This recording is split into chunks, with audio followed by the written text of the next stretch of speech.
connection.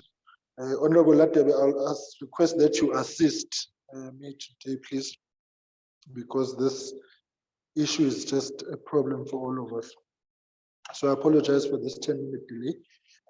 Colleagues, good morning. We are meeting this morning on matters related to water affairs. And maybe to give a background, the recording in progress. Fifth Parliament and extensively with the issues of water, and the legacy report charged that the Sixth Parliament must continue. The committee had intended to deal with the issues of water in the second court, rather, of 2020, and then COVID. We had some engagement to the extent which we with the areas of concern which prevail insofar as audit outcomes are concerned, and also the issues around the projects, some delayed, one such.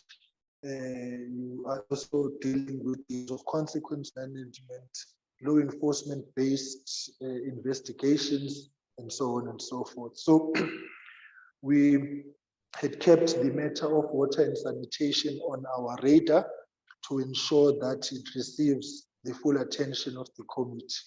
With things remaining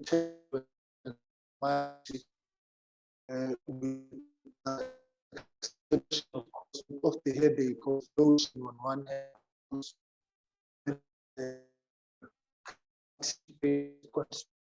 to the fact that we should keep.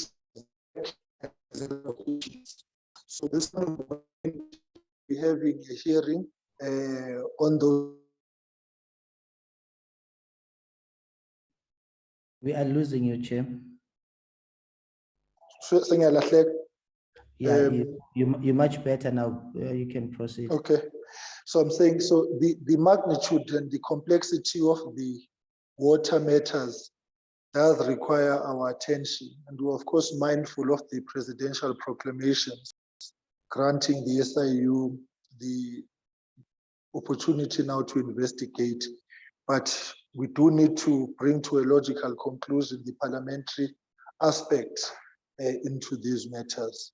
So maybe what we will do then, colleagues, I see the DM is here. I'm not sure if the minister's in. I have an opportunity to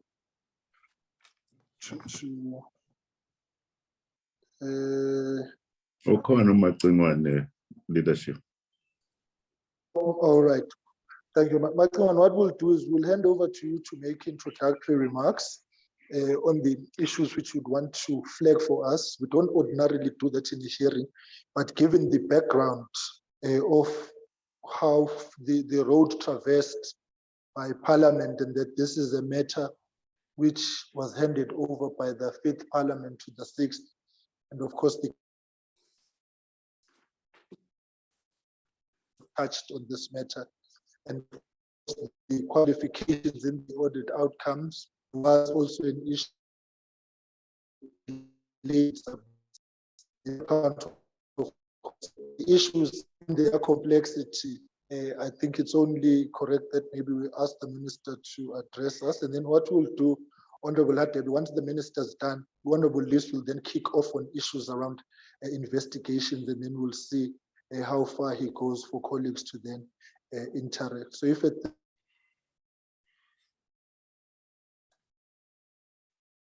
make introductory comments on the matter.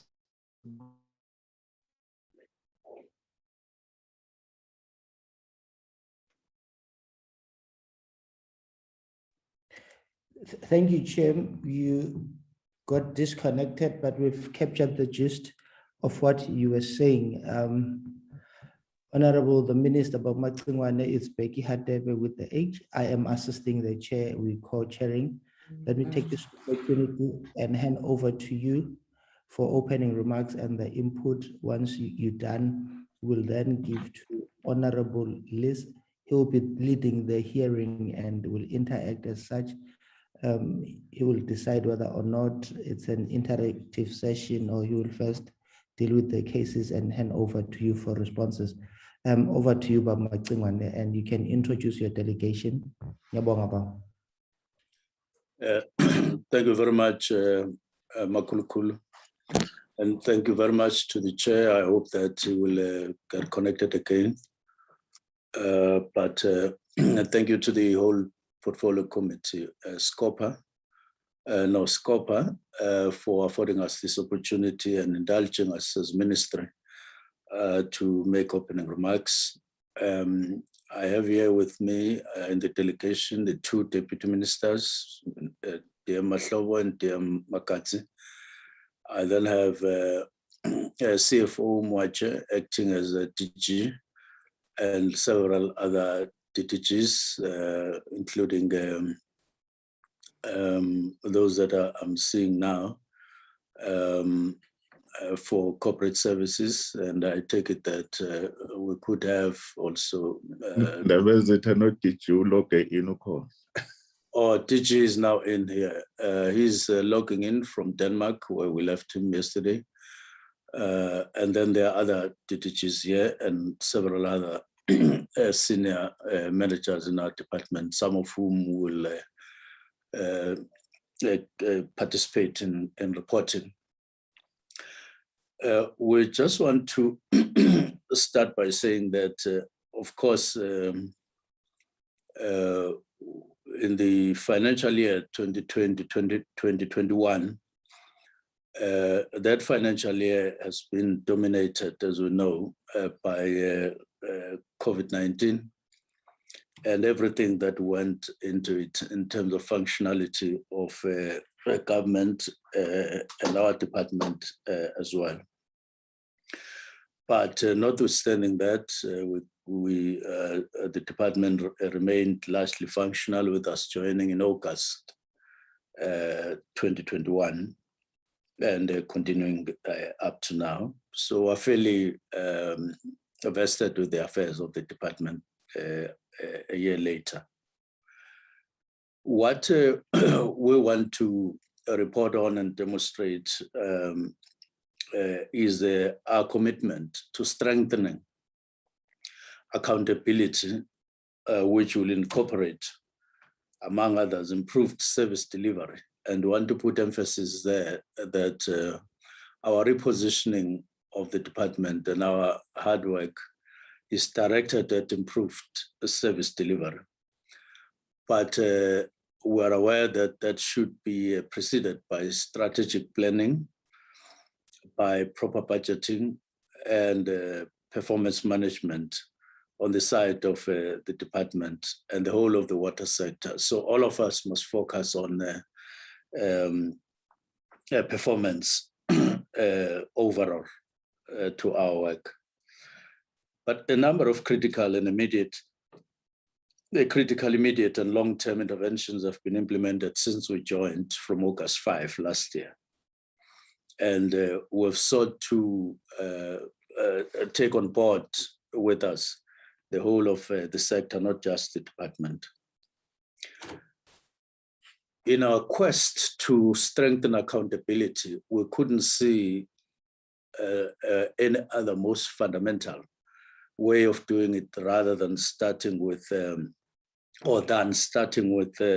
filling of posts, so that everybody is accountable to people that the design of government and the department flows in very well, where there's accountability with everybody, warm bodies present from DG downwards.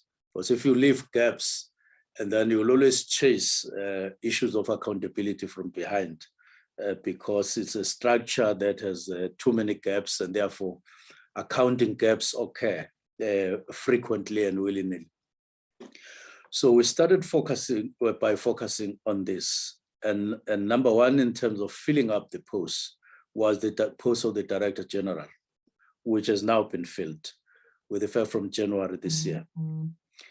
And then there were 4 DDG posts that were vacant, One DDG, corporate services, is now filled. DDG, chief financial officer, is now filled. DDG regulation, enforcement and compliance is now filled. DDG water and sanitation now filled. These are all the vacancies that we found vacant in the department with only acting people, but they are now fixed and filled. There are 7 posts, so all 7 posts now of DDGs are filled, bar one, where that is the Chief Director Infrastructure. No, the DDG Infrastructure, whose case is dragging on and on and on. We've tried everything that we can to ensure that it doesn't drag further, but there are just legal and technical matters that we couldn't cut off. And therefore, we are merely complying with those, but the case itself, 99% of it has been dealt with procedurally and so on. We just have to wait for the completion thereof.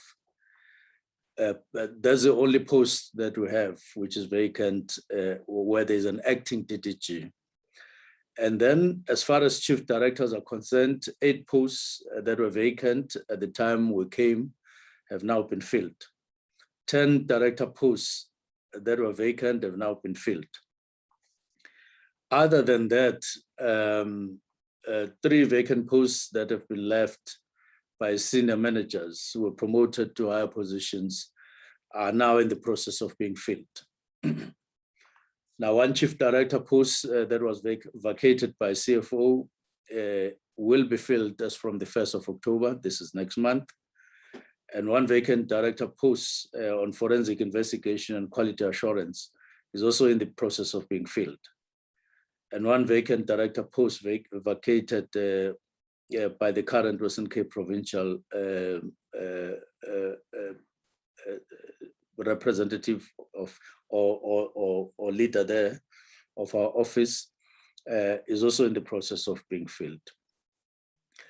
Now, we have also approved an organogram that we found there, which was a concern to many components in the department.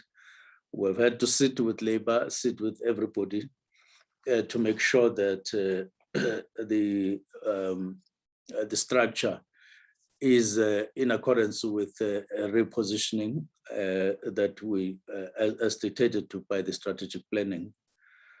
But, and therefore it is now aligned to MTEF, and we are more emphatic on technical positioning of the department as opposed to just filling it with human beings. This is a shift that we're making. Now, this is the first part of strengthening, but we are aware that merely filling posts doesn't automatically result into a strong department. You need to go into the systems of the department, all of them, from procurement. I'm not suggesting that ministry wants to procure, but I'm talking about systems. We realize that the resulting recurring improper accounting issues in the department flow from weaknesses of the system that we found there. And we have emphasized to the DG that he needed and he still needs to pay a lot of attention to our systems, from procurement to human resource, and dealing with internal matters, including construction and all of that. Some of these matters we're dealing with Treasury, because it is clear to us that in procurement, for instance, procuring things like papers and pens is not the same as procuring for a 24 billion project. These are vast different. These are vast different, and we have raised the matter, and the cabinet is dealing with this matter so that there is a way to fast-track delivery of projects that we so require in the department, rather than relying on these delays that we are experiencing in terms of procurement for projects in the department, delivery projects. So what then are we doing? Of course, we're saying as of March 2021, in the annual report that was delivered to SCOPA, there was unauthorized expenditure of 641 million. This is March last year.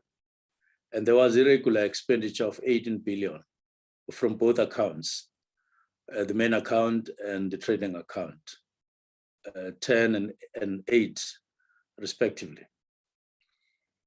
billion rand. And then fruitless and wasteful expenditure amounted to 287 million. Main account 64, and the trading account 223 million. Obviously, these are huge expenditure. These are huge sums of money to go under the title of unauthorized, irregular, fruitless, wasteful, and it's very ugly. So this improper expenditure has been incurred over a number of years. That is before we arrived on the 5th of August last year. But then they accumulated and they were reported to SCOPA in March, 31 March 2021. Since we arrived then, various interventions have been activated to bring this to an end. We're using condonation where appropriate, exit strategy where feasible, and cancellations of some of these contracts where feasible. And these measures are yielding some positive results, and we're wanting to see decline on all these kind of improper expenditures, and we are serious about it. Now, as of March this year, 2022-2023, the balances are as follows. We're still at 641 in terms of unauthorized expenditure. Combined, CFO will deal with more detail to bring this to light. And irregular, we're at 16.5, and these still combined, both accounts. And then wasteful, fruitless and wasteful at 2 to 3. These issues, we realize they are not an overnight matter to deal with them, because the recurrence has been taking place over a number of years without drastic steps being taken to bring an end to this kind of reporting to Parliament, with this kind of a report being just part of our culture. We don't want this. So, but we are saying that we are making efforts to eliminate this.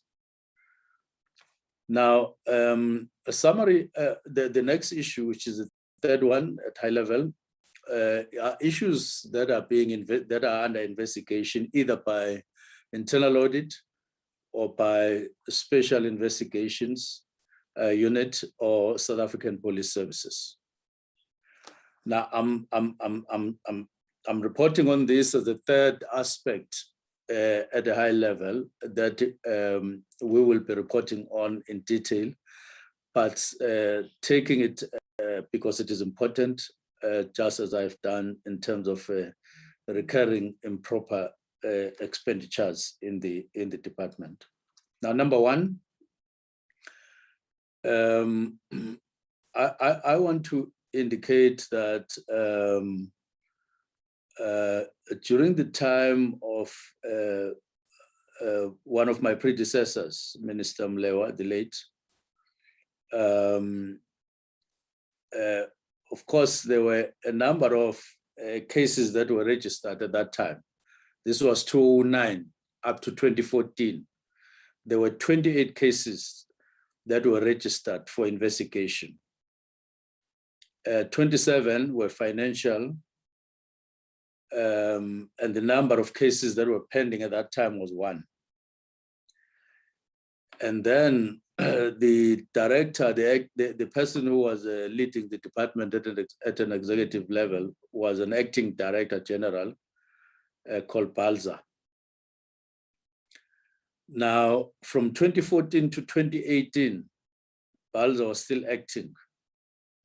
And this is one of the things that we should all appreciate, that we're in the era of allowing acting people for a long time, unreasonably long, for some reason or the other, that is beyond our understanding. But of course, in 2014, a DDG in the form of Mr. Drix was appointed. But during that period, 2014 and 2018, 72 cases were registered for investigation. Of course, 64 were finalized out of 72, just like out of 28, 27 were finalized during Mlewa's time, with 1 that was pending. And now, and in up to 2018, 8 outstanding. Well, another DG did take over, and another acting DG. So during that period, 14 to 18, yes. Yeah, we don't normally okay. do this, but we profusely apologize. Some of the issues that you are highlighting probably will come up as okay. we act. Yes, so I would like you to wrap up. Sum up. Yes. Okay. I will do that. Apologies. I will do that. No, I understand. Right. It's just that accounting is accounting. You want to be fully heard, but yes. I appreciate. The last matter on the high level summary is water resource management, which is part of our delivery. But just to say that we've shifted our attention, not without focus, from water resource management to water services management, that is delivery to the people on the ground. There are various, quite a number of key schemes per province. Each province will identify the key scheme that we are collaborating on with districts and so on, but others, they are dealing with them alone. I don't have all the time to highlight all of them, but just to say that we are making a number of interventions via Section 63, via promotion of cooperation between us and municipalities, via promoting partnership, whether it is PPP or the new one that we have established or developed with the DPSA via an office called the Water Partnership Office, and then via reconfiguring water ports. Now, we're not going to, we want to stop here and then allow the department to come with all the details. Thank you very much for enabling us to highlight those key points in this meeting. Thank you very much. Moache will lead the presentation. Through you, Chair. Thank you. Thank you, Bob Macingwane, for what was supposed to be a brief introduction, but that indicates the extent and the magnitude of the challenges confronting the department. We understand, Bob Macingwane. I'm not too sure if I had the chair correctly. Seeing that the meeting today is a hearing and we've received the report, but an opportunity to interact and extensively interact with the report. Under normal circumstances, we'd hand over to our honorable member to lead the charge in terms of the hearing, and then the department will have an opportunity to interact with us as and when questions are asked. They will extensively elaborate on what is contained in the presentation. if the department don't mind, to straightly give Honorable Liz an opportunity to lead the investigation, the hearing. Honorable Liz.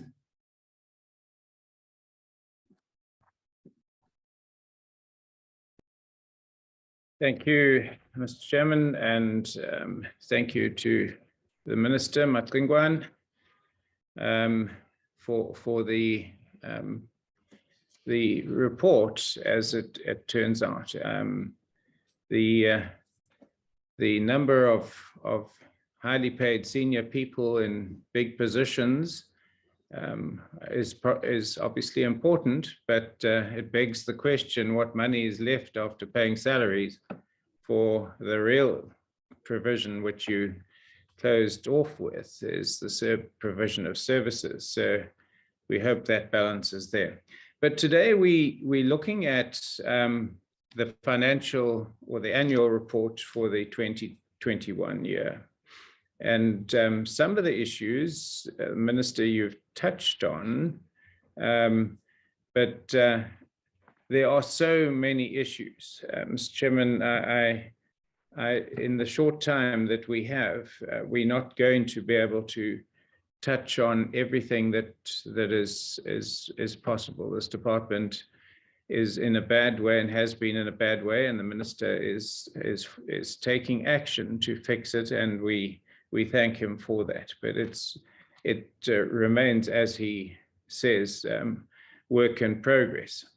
So let me start where the Minister did touch on, but the issues that we as a standing committee on public accounts focus on is historical, and it generally is financial, although of course we finances are impacted by other service issues. So, but let me start with the fruitless and wasteful expenditure. There's been, over that particular year, during that particular year, there was a massive increase in this expenditure, largely it's not.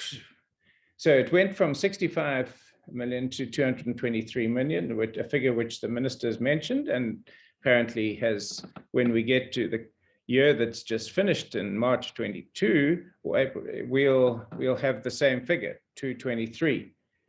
But the biggest increase there of 158 million is broken down in the annual report without any detail. So the question I would like to start off with is, there's an item here on page 436 of the annual report. There's 51, let me start at the top. The 78.9 million rand losses incurred relating to external projects. What were those external projects?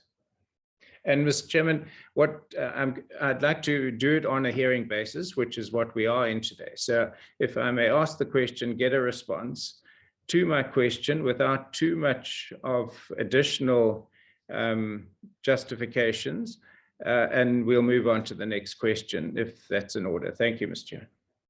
Yeah, no, that's in order, Honorable Liz. So to the department, as and when the question is posed, you don't need to wait for us to give you a go-ahead to respond to the question. Honorable Liz will indicate as when he needs responses, and then you'll come in as such. You don't have to wait for us to grant you permission to respond. Over to you, DG or Minister. Thank you very much, Yes. Chairperson. It's Franz Moatsi, as indicated by the Minister. In response to the question by Honorable Liz, the external project relates to a project that are implemented by the department's construction unit for entities such as the municipalities, where we have incurred those losses. And as indicated by Honorable Liz, I will stop there so that I do not talk beyond the question. So the external projects are projects implemented by our construction units for municipalities and other infrastructure-related projects within the RBIC, which is the Regional Bulk Infrastructure Grant, and Water Services Infrastructure Grant. Thank you, Chair. Thanks. Which specific projects incurred these losses?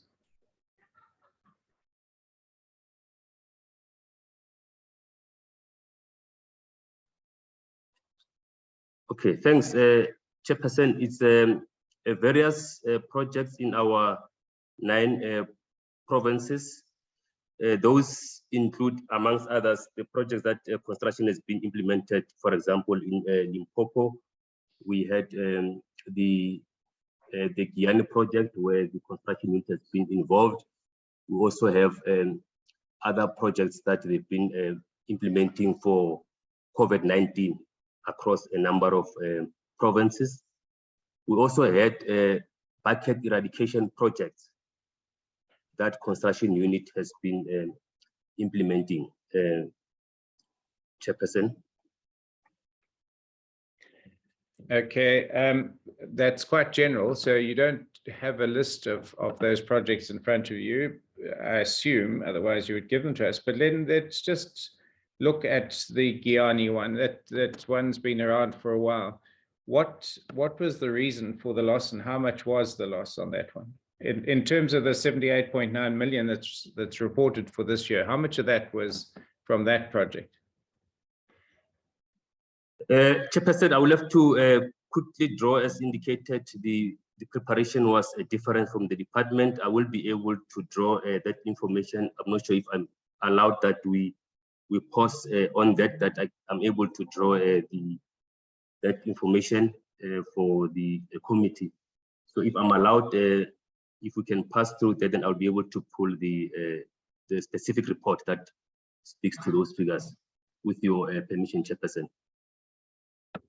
Thank you, Mr. Chairman. I'm happy with that. But if we could also then, before I spend time asking similar questions about, there are 2 other issues of wasteful expenditure for that year. There's abnormal costs incurred relating to internal projects of 51.76, 51.8 million, and interest expenditure of 25.1. Can we just look at the details there while we carry on?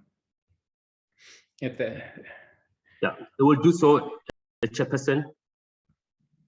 Thank you very much, DG. Okay, so let's then move on to irregular expenditure, and I hope we don't bump into the same kind of problems here. The Minister, you talked about condonation, but it doesn't seem to have happened. And indeed, what you're saying is even in the next financial year, the figure hasn't got. Why is there a problem with getting these condonations done? We're talking irregular expenditure now, not wasteful.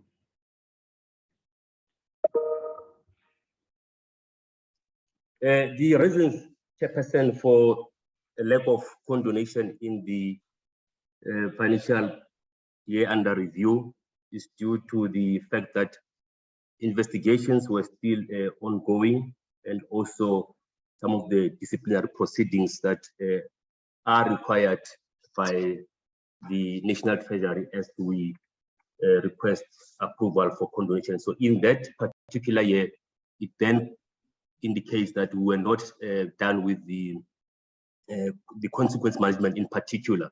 Some of the investigations were concluded. However, the disciplinary proceedings were pending at that period.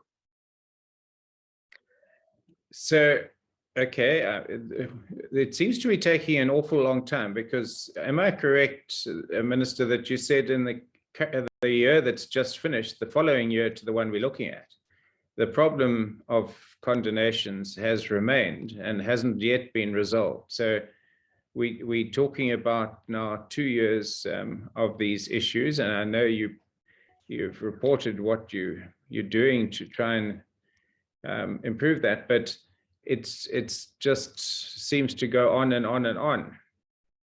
Am I right? Or are there condemnations that have been dealt with and investigations, sorry, that have been completed and disciplinary processes? You reported that there were a number of disciplinary action that had been dealt with. Are those involved in the condemnation process? Well, just to explain there, we have agreed on a condonation as a mechanism to resolve some of the outstanding matters.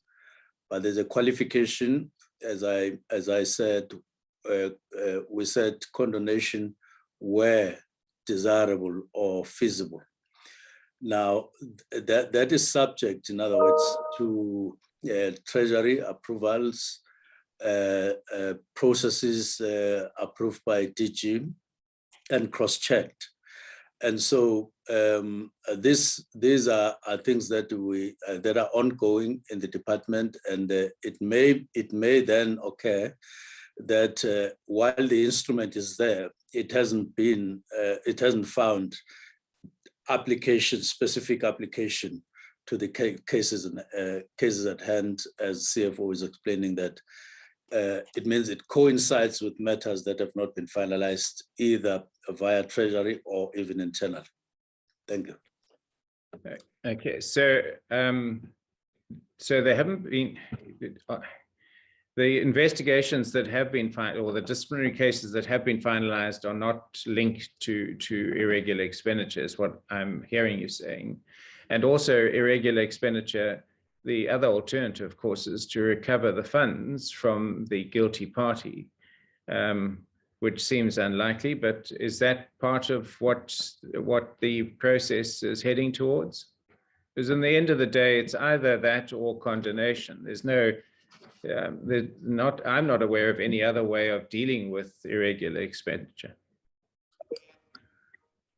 Yes, of course, as we say, you know, this is a very frustrating moment for us, where we have to explain one and the same thing, not because members of the portfolio committee, it's not their fault to ask questions or inquiries, but frustrating on our side that we find ourselves having to repeat ourselves because things take a long time. I mean, this disciplinary case, for instance, of the DDG in infrastructure, I think it is in the 4th year, but without finishing. Now, in the meantime, there are other things that are coming in, even new cases that relate to the very same disciplinary cases. So it is true that some of these investigations take very long. And when you finalize one aspect of it, another aspect crops up or can't be finished at that very time. So they are tracking, yes, they are quite long, but we're hoping that we'll get over them at some point. Thank you. Thank you, Minister. So, Chairperson, can I add? It's Sean Phillips here, the DG. In answer to your specific question, there are some matters for which we have received condemnations from National Treasury over the last 6 months to a year. So some of the matters have reached finalization, but some are still pending. thank you, Sean. Okay, so of the irregular expenditure for the year under review, it's 179.9 million. 162 million in the notes on page 434 involve contracts varied by more than 20% without National Treasury pre-approval. So I mean, and the disciplinary steps in your annual report is investigation to be conducted. So this report was probably produced in about July last year, August last year. So a year later, of that 162 million, what Sean is saying is, the DG is saying is that some of it has been finalized, but how much has been dealt with? Frans? Thank you, DG. Chairperson, a total amount of 1.4 billion has been condoned. That relates to a cleaning services contract for the amount is 53 million. And we also had a call center service contract, which is the amount is 230 million. And for security services is 967 million. And we also had EOH for the IT services to the department, 236 million. Thank you, Chair. Thank you very much. So those are all condonations which have taken place. Just for information purposes, I've been asked to focus on the water trading unit. So the figures I'm speaking about are just those, but of course there are the other figures that the minister also included earlier. So thank you for that. The question about the on page 365 of the annual report,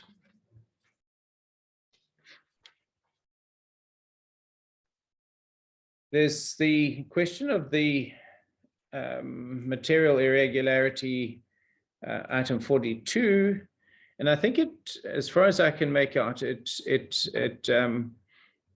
relates to a project of increasing the capacity of the Hazelmere Dam in KwaZulu-Natal, which has been ongoing since 2015, and there were costs involved for re-establishment of sites and so on.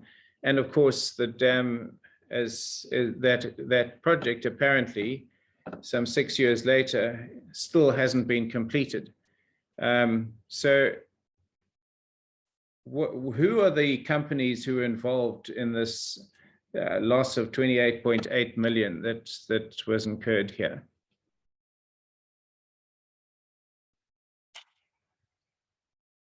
Frans? Thank you, Chairperson. The companies that are involved on the project, we have Group 5 as well as Ingerop, the consulting engineers. Am I correct in saying the project is not yet complete? And if so, what likely additional losses are there going to be? Chairperson, can I request our DDG for Infrastructure, Leonardo Manos, to come in on this question? He's managing this project now. It is still incomplete, but we've taken measures over the last months to accelerate it. And Leonardo, if you can briefly summarize the current situation and the plans going forward. Thank you. I'm entirely happy for whoever got the information to answer, so please don't feel constrained at all. Okay. Good morning, everyone. Just to say that the project was stuck at 96% kind of completion, which means that the last 4% was just to finalize the anchoring on and the stabilization of the additional structure that was added on to actually raise the wall. That anchoring is currently underway, and of the additional, or rather the remaining work, the remaining 4% work, we're currently at 60% completion of that work, which means that the work is progressing, and we are anticipating the completion to happen in February 2023. Thank you very much. And the additional costs, or that beyond the original budgeted costs, we've got losses of 28.8 million so reported in the 2021 year. What additional costs are involved? The additional cost in terms of claims that is still outstanding is still being determined by the adjudicator at this point in time, because we are in that process. So I don't have a definite figure at this point in time, unfortunately. Apologies for that. What are the claims? What do the claims amount to? Let's assume that they may all be granted, or do you have that figure? That figure has come down after some negotiation, but unfortunately it has not been completed as yet, but it's still at 46 million. Thank you. So this, the floods earlier this year put that dam in danger. Am I correct? You had to open the gates, floodgates, or sluice gates, or whatever they're called, to try and safeguard the work which wasn't completed. Is that correct? So we didn't get the benefit of the increased capacity. As the dam before the floods, we already had benefit of additional capacity because of the fact that the previous full supply level, which was 100%, was lifted. However, you are correct to say that we didn't get the full benefit though, in terms of the retention of the volume of water that could have been retained. So yes, we did some pre-releases, but that was not adequate. So the dam did eventually spoiled during the flood period, and the piano key weir that was added onto the original structure performed as per the design, and there was no, and after some inspection that was done by the approved professional person, which is the civil engineer responsible for the structure during construction, gave a certificate to say that the dam was remained structurally intact and that there was no blemish to the integrity of the structure during the flood. So that is the report that we can give at this point in time. Thank you very much. So in terms of the losses already incurred and possible future losses, which sound like they could be even higher than the losses already incurred, why has the SIU not been involved in a proper investigation as to who was responsible there, and even if they haven't, who are the officials and have they been disciplined for these losses?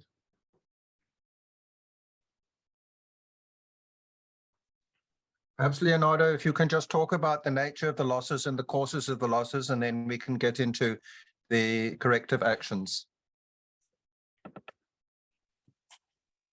The nature of the losses would be in terms of the delay that was attained through the fact that there was a change of design during the construction. So when it was actually detected only. So just to give a very brief overview of it, was that the original design included a specific anchoring mechanism, and which was typically or technically termed as the load cells. But then the specification received actually had some, or the specification according to which the allocation of the contract was done, had a different design which didn't include the original design specification, and that caused a dispute in between that led to a significant delay on the construction of this project. So that is just a high level overview in terms of why there were delays, and that what actually led to then the financial losses in terms of delays. Thank you. That's very informative. Yeah, Sean, DG, you want to add? So from my understanding, Frans, would you like to come in? From what Leonardo has said, has it been necessary to take any disciplinary action, or Leonardo, what action have we taken to, is the fact that there was a change due to unforeseen circumstances, or have we warned officials that they need to take more care in future? Perhaps you can elaborate on that between you and Frans.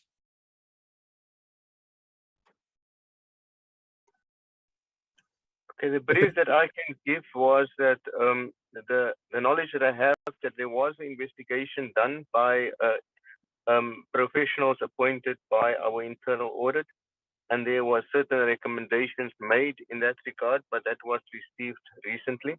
And the decision is at this point in time to be made in terms of those that need to be disciplined. Unfortunately, And it's also true that this dates back, the adjudication dates back to 2014, which is quite long ago, and some of the officials are not part of the department no more. But I think that the CFO can perhaps add to that. CFO, can you add, or Michael, if you're in the meeting, can you also give us an update on the results of the internal audit investigation?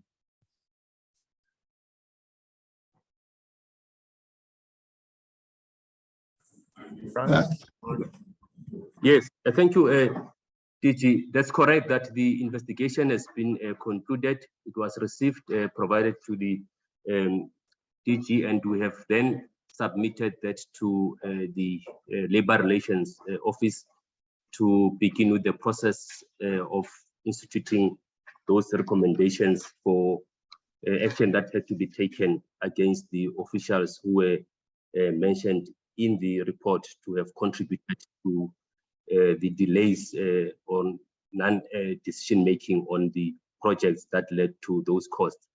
There's also a process of finalizing the quantum of some of these losses that would have incurred on the project.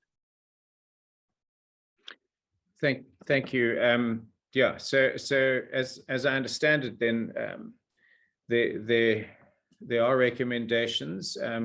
Can you please tell us what the recommendations are, and who are the officials involved, and reassure this committee that even if those officials have left the employ of the department, they will be followed up wherever they currently find themselves. Chairperson, I can't recall the details of the internal audit report because we get quite a few. But the way that it works is that when there's an internal audit report like this, and it indicates that disciplinary action should be taken against people, was then referred to Labour Relations, and they have to start a disciplinary process. But Chairperson, as you're aware, a disciplinary process must take its course. That doesn't mean that people are guilty. It means that there must be a disciplinary case that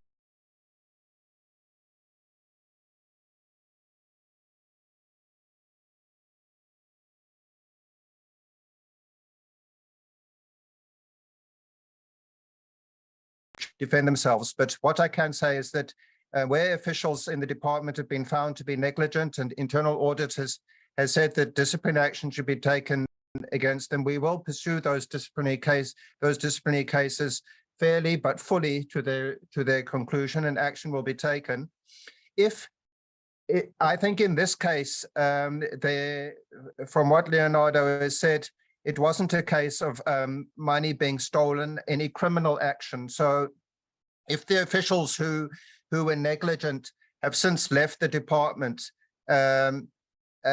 if they had been involved in corruption or stealing money, then we would definitely pursue them and pursue criminal action against them. But if they were negligent in their duties, and we would then, in the normal course of things, if they were still in the department, pursue disciplinary action against them, such as warnings or even dismissal on the grounds of gross negligence. Then, if they've left the department, then it's not possible to take further action if it's a matter of negligence or not doing their jobs properly. Thank you, Chair. Thank you very much. I will need some guidance, I think, on this matter to some extent, because in the past we've had similar kind of discussions about people's names, and we've insisted as a committee and as Parliament on being supplied with the full report, including the names unredacted, despite the fact that the disciplinary action may still be in progress. And so I would suggest, Mr. Chairman, that the full report unredacted be provided to us within the next 7 days. But I leave that to you.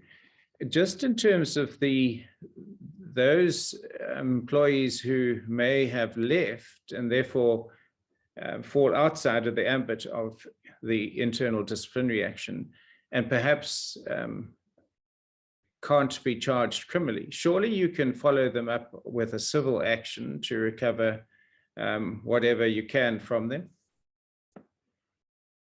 I agree, Chairperson. We could do that if they had stolen money or if they'd been corrupt. We could do that to recover. But if they'd been pursuing their duties and they'd made an error in the course of pursuing their duties, it might be difficult to make a case that you can claim all those losses because they made an error while genuinely trying to carry out their duties. All right. Thank you for that. Mr. Chairman, as I said at the beginning, there is so much here. I mean, there's just pages and pages. So I'm sorry if I'm sort of homing in on a few, but I think what I've tried to do is to home in on illustrative examples. But there's probably a great deal more that other members might be coming into. The question of the additional interest, now, I just need help on this one because it's in terms of the SIU investigation. If you look at, you might not have it, but it relates to, I think, to the Vuwani pipeline investigation of the SIU.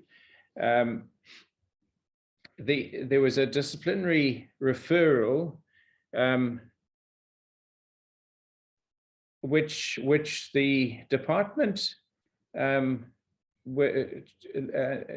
lost in inverted commas, and then accordingly in 2018 the department had filed a review application with the Labour Court.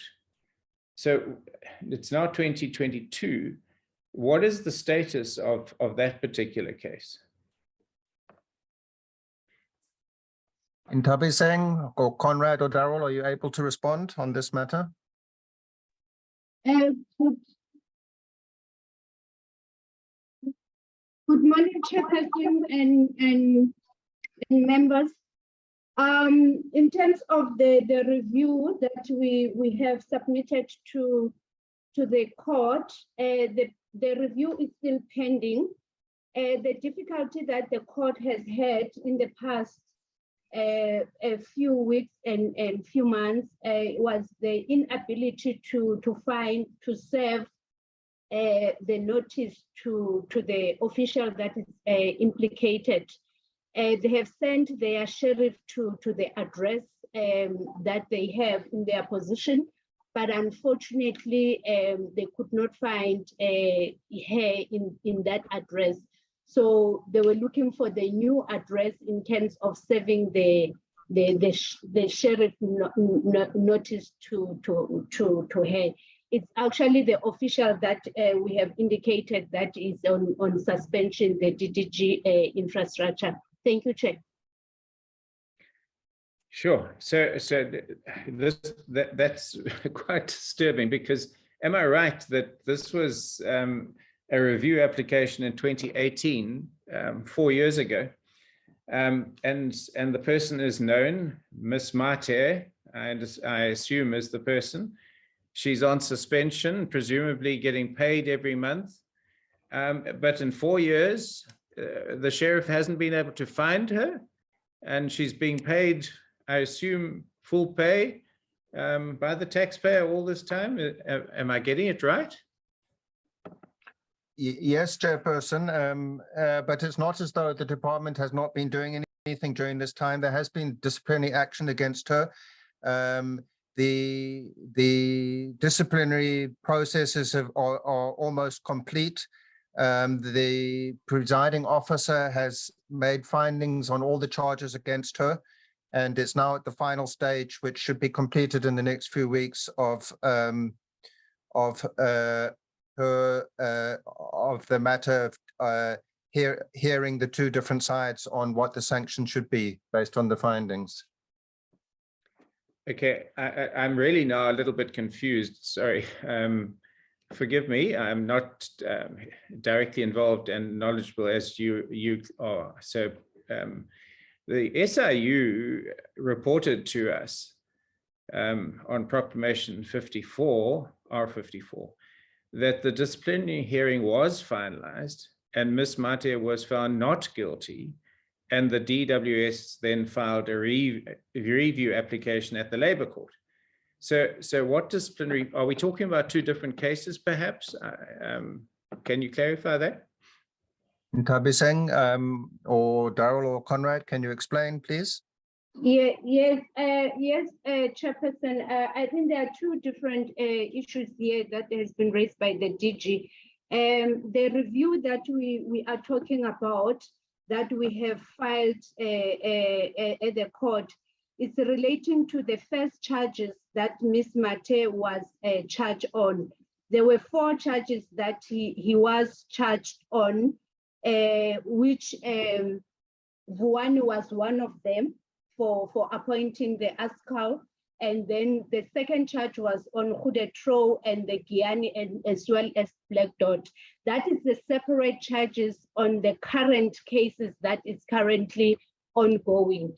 And these 4 charges, that's where she was found not guilty, and the department filed the review on this particular matter.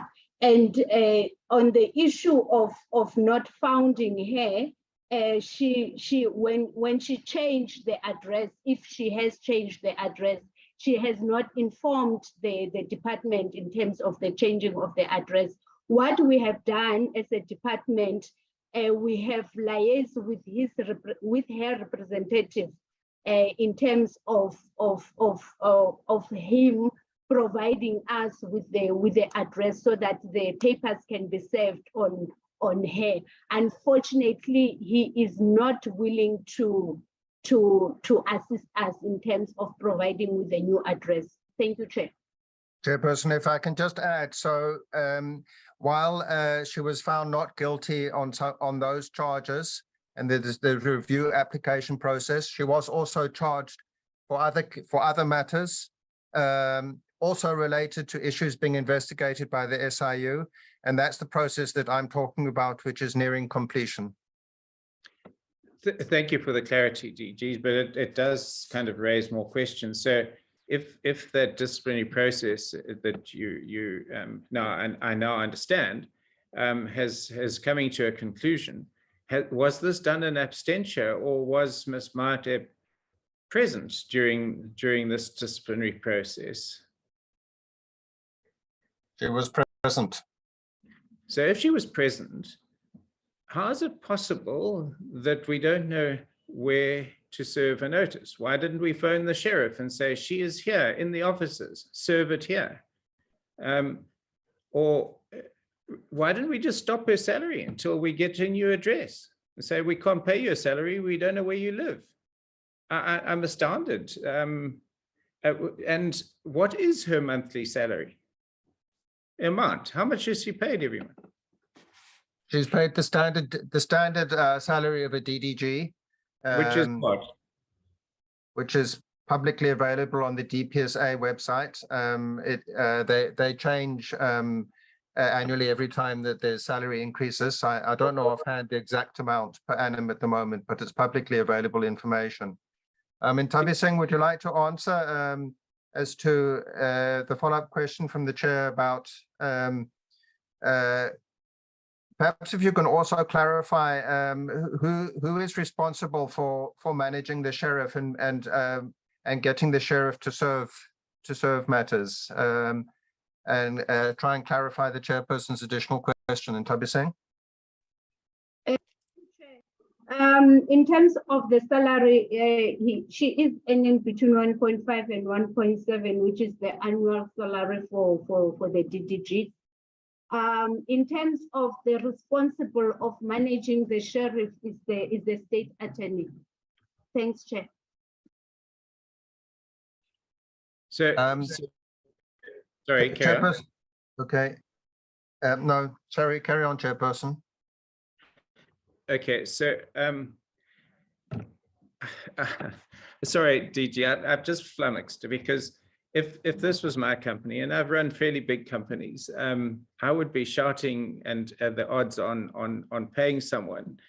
Let's assume the lower range of 1.5 million rand a year, probably since 2018 or thereabouts, and not making sure that the summons is served and action proceeds. I'm sorry, I don't know that there's a question in what I'm saying. It just seems to have been rather poorly handled. I think, Chairperson, I think it should also be seen in the context that we do also have this other major disciplinary case against her with very substantial charges, which is nearing completion. So it should be seen in that context as well. It's not as though nothing is happening while she's earning a salary and suspended. There is a full disciplinary case with very serious charges, which is nearing completion. I would agree in the private sector you might stop the salary, but government is more regulated in more detail. We have to manage labor relations issues very carefully, and we have to follow the agreements that are in place. We haven't wanted to do anything to jeopardize the successful conclusion of the disciplinary case that we engaged in. While one might think that you might want to stop this salary until the person is found by the sheriff, taking such an action might result in counter action, which might have jeopardized the process that we were in. So we have to be very careful to follow the rules and regulations governing labor relations and the agreements, and follow the processes so that we can achieve a successful outcome. Thank you, Chair. Thanks, DG. Yeah, I understand that, and but I'm sure there are ways of doing things. I mean, someone like that can't simply disappear. Get a private investigator, do something. But anyway, I understand the set of charges which are currently coming to a conclusion. What do they involve? Is there any opportunity in this to recover some of this very high salary which has been paid to her?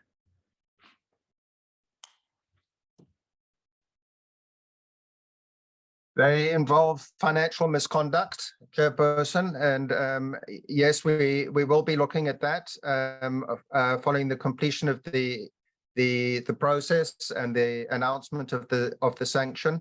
And I believe that the SIU are also looking into that. Thank you very much. So hopefully your personnel department will ensure that the pension fund doesn't pay out the money if indeed the final determination is dismissal until the recoveries are done. But that's hopefully under control. Right. The question of the Mhlatuze board, or let me just find it on my page here. I don't think you'll have this. This is a document drawn up by a parliamentary researcher. The board members of Mhlatuze Water, a criminal case of contravention was opened against board members of Mhlatuze Water. Who are those board members? What are their names?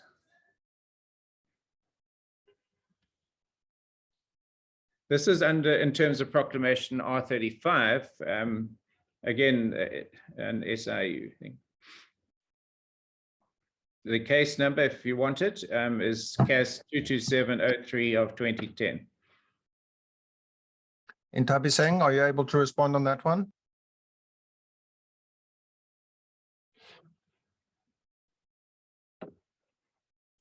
Intabiseng?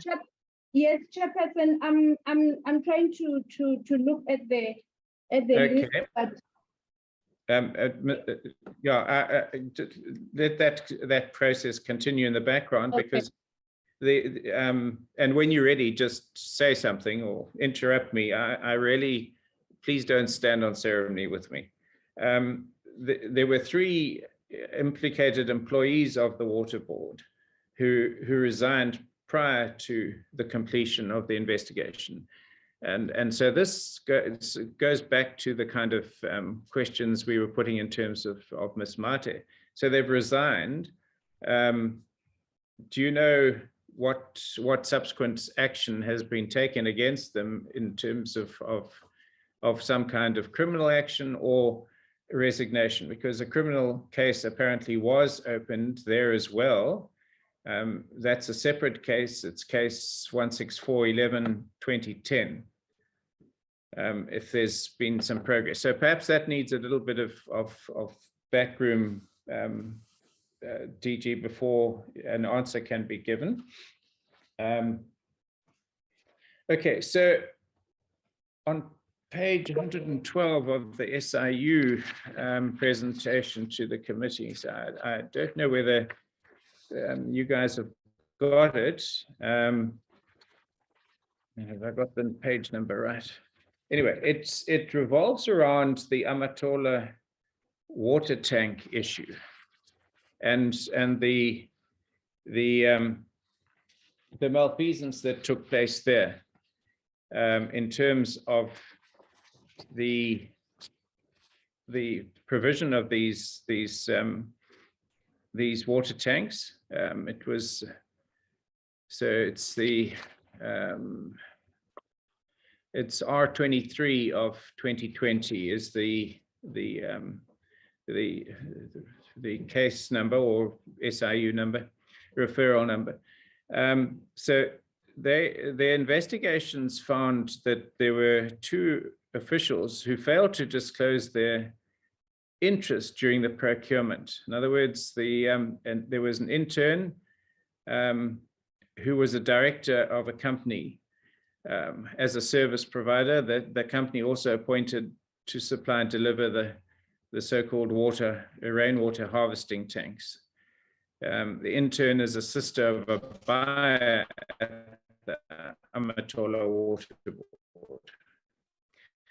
So the question is, what action has been taken against them? Chairperson, with regard to this investigation of Amatola, the investigation are still ongoing.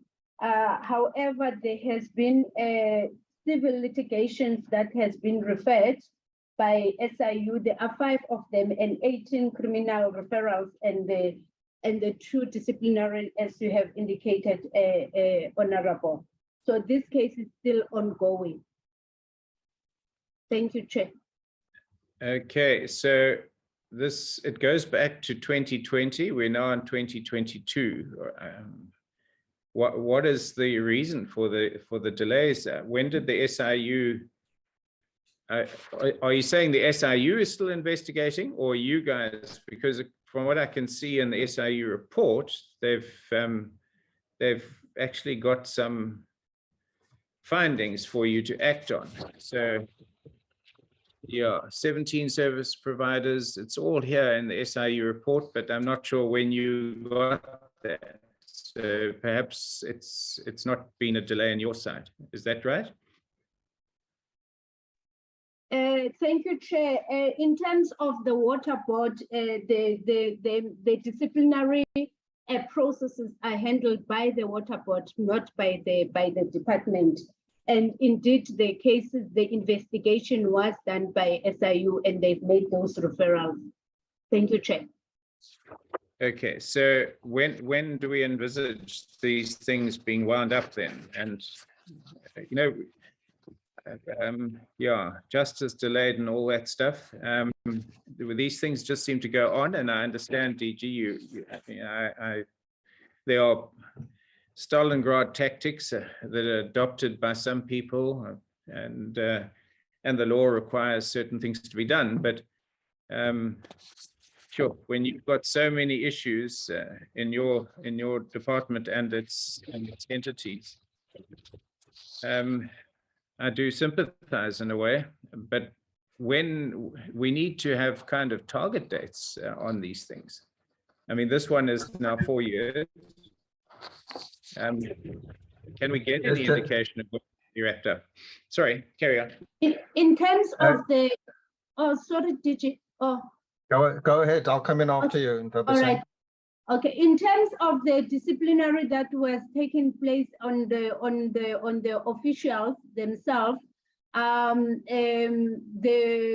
they were dismissed. One official was a buyer in supply chain management. That official has been dismissed. Thank you, Chair. Well, there you go. I mean, I'm sorry for the official involved, but there are consequences for one's action, and I'm glad that we're able to tell South Africans that someone has been dismissed for doing the wrong thing, and that they haven't been transferred to another position in the same place or in another department, which I hope they haven't. Sorry, you were going to say? No, Chair, I was saying the second one because it was an intern. His internship was not renewed, so he is no longer in the entity. Thank you, Chair. Okay, so these water tanks, I think, were part of the whole COVID expenditure in 2020. But the department, and this is not just Amatola now, purchased, if I remember correctly, something like 17,000 of these tanks and dumped them all over the country. Does the department have any idea whether those tanks were ever properly used and where they actually are right now? Can you tell us that you know where all these water tanks are, or should that be classified as wasteful expenditure? Leonardo, are you in a position to answer that one? DJ will be able to answer partially, is to say that it was certainly utilized during the COVID period in terms of getting people water, especially in the time when there was no, when it was hot lockdown and people had to wash hands. So implementing agent, which was Rand Water, ensured that there was a tankering to those tanks. So definitely there was value that was obtained out of it. In terms of the current status of these tanks, there was a transfer process in terms of making this assets of the various municipalities where it was also then staged. But I think that if there's needs for more information than that, then we need to just obtain it from our implementing agent in that regard. Thank you. Thanks. If there could be a report, please, Mr. Chairman, on the status of those tanks. Where are they now? Have they been handed over? Because yeah, my experience of water service providers, such as, if that's the right term, such as the Utugela District Municipality in KZN, they're a disaster, complete disaster, and the tanks probably are not fulfilling a useful purpose. So if we could get a report on that, please. Chairperson, can I just make another comment about the general progress with regard to disciplinary action and investigations and the SIU investigations? The first point is that we are working in close collaboration with the SIU. We are having regular meetings with them. We are giving them all the assistance that we can immediately on request for any assistance. And also we are monitoring the progress with all the financial misconduct disciplinary cases, many of which arise from the SIU investigations. I'm getting regular reports from our labor relations section and reviewing progress on all of the cases. And we are actively trying to drive them through to completion and make sure that the processes are move with as much alacrity as possible. Thank you, Chair. Thank you. Yeah, as the proof is in the eating of the pudding or something to that effect. So we look forward to seeing the results of the increased action. Have we got any information yet about my earlier questions that we were going to do some background research on whilst we were talking? Toko and Eustacia, do you have an answer on the question of the Umhlatusi board members? Can you come in if you do, please?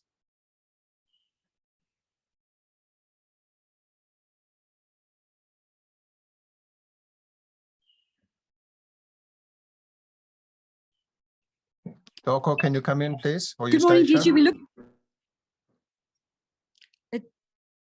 DG, we're looking for the answers. We will get back to you ASAP.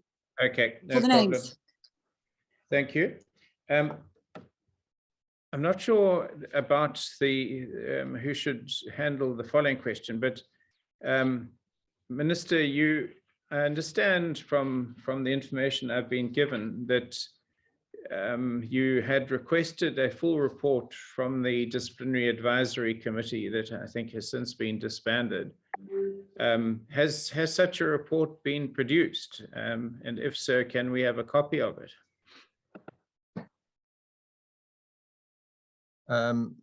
Perhaps, Minister, with your permission, if I could come in on that one.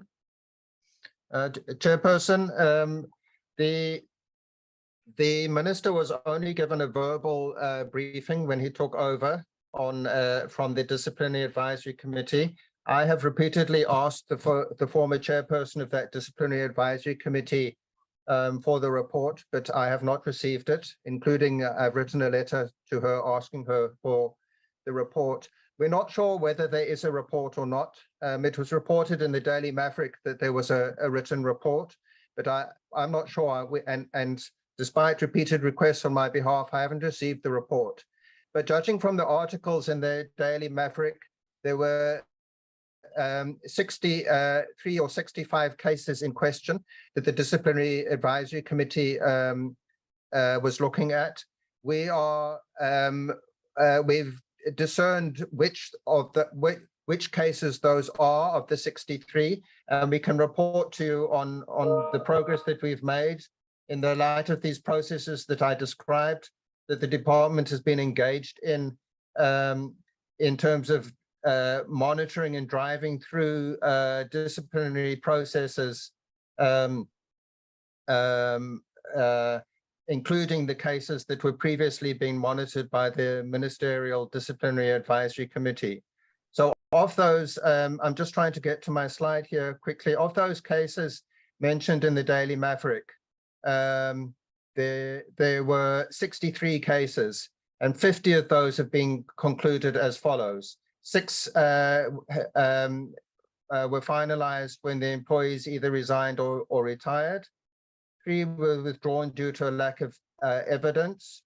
3 were found not guilty, and 38 cases have been, the officials have been found guilty through disciplinary processes, and the sanctions include a range of sanctions, including 4 dismissals, 10 suspensions without pay, 8 written warnings, final written warnings, 9 written warnings.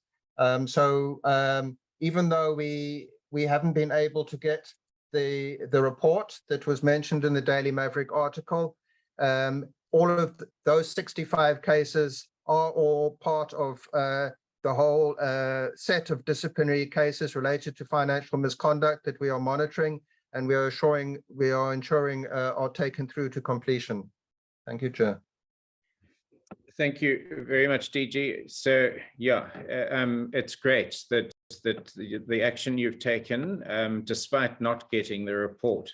It's astounding that someone who was paid probably quite a considerable amount of money by the department and by the taxpayer has simply ignored requests for the report, which I would assume, and without evidence, that Daily Maverick has seen. It's astounding.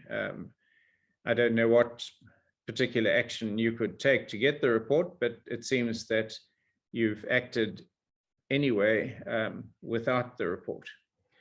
But I just think it's astounding that that someone can just cock their snoot and say and just not respond. It's just who are we talking about? What is the name of this ex-chair? Kabi Singh? It's the former Minister Susan Shabangu. Thank you, Chair. Why am I not surprised? Sorry. Right.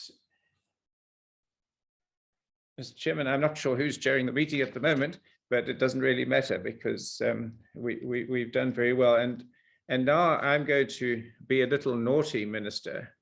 I'm back.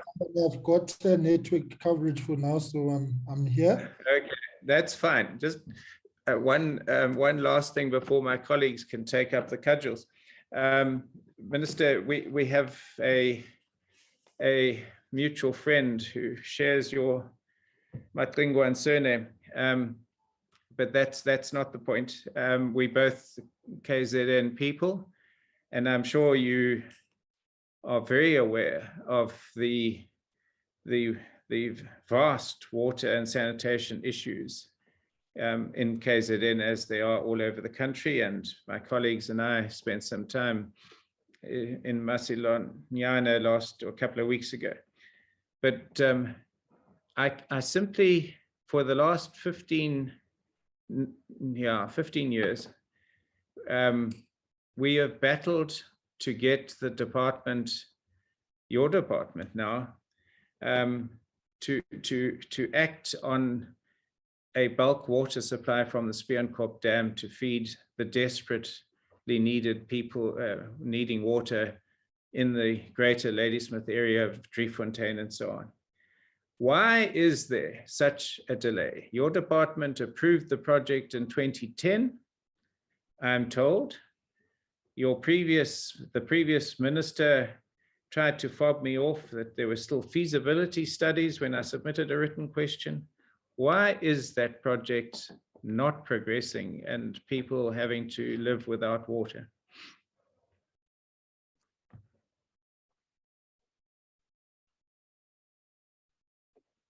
Perhaps, Chairperson, if I may ask our acting DDG for infrastructure to come in on this one. Leonardo, are you able to answer this one? Thank you, DG. A bit of a hijack, ambush, I'm afraid, but it's such a critical issue. Leonardo? DJ, I will just have to collect some information because I don't have all the information with me. If I just give 5 minutes, please. Thank you. And DG, any progress on the board members and the other details? And then, Mr. Chair, if I could perhaps ask for your indulgence in terms of the copy of that report that the DG was reticent about closing to us because disciplinary processes are ongoing and and disclosing the names. And I know in the past we've insisted on such reports. So just the information on the board members, Tlatuza board, the other information about detailed on wasteful and irregular expenditure. DG, I'm considerably older than you, and I might forget some of the things we're waiting for, and the question of the report and the names. Yes, thank you, Chairperson. I haven't seen any of my colleagues put up their hands or indicate that they're ready with information. So I would suggest, Chair, that we send you all of this information after the meeting. I think they're busy getting it all together now, and including the internal audit report. We'll send it to you all after the meeting, if that's fine with you, Chair. Mr. Chairman, I'm entirely happy with that. Thank you. All right. Okay, that's fine.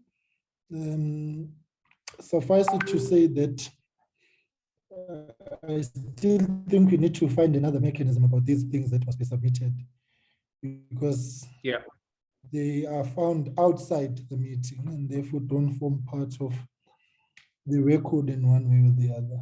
But it's fine if you're comfortable with that. It's okay. Colleagues, are there any, Mazaman, are you done?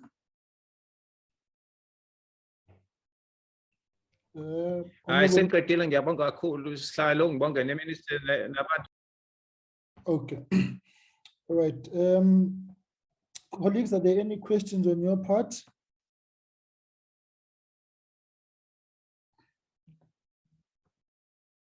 Chairperson, may I ask a question? Shoot, The DG here. I just wanted to ask, if possible, in future, would it be possible for us to get the questions beforehand? Because then we can make sure that we've got all the relevant information with us in the meeting. No, you must have all the information pertinent to your space, because we are conducting this as a hearing.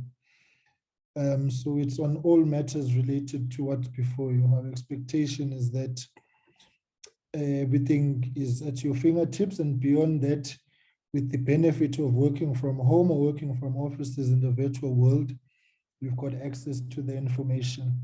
What needs to be submitted will be submitted after. It's perfectly in order. Right? Honorable Mente.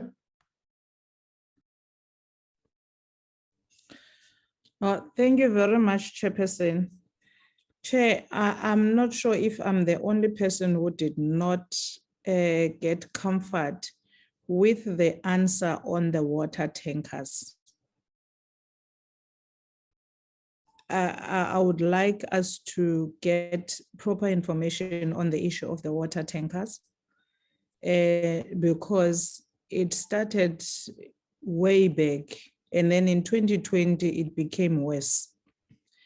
Parts of KZN, parts of Eastern Cape and Limpopo, there were issues of water tankers, and water tankers that were paid for were nowhere to be found.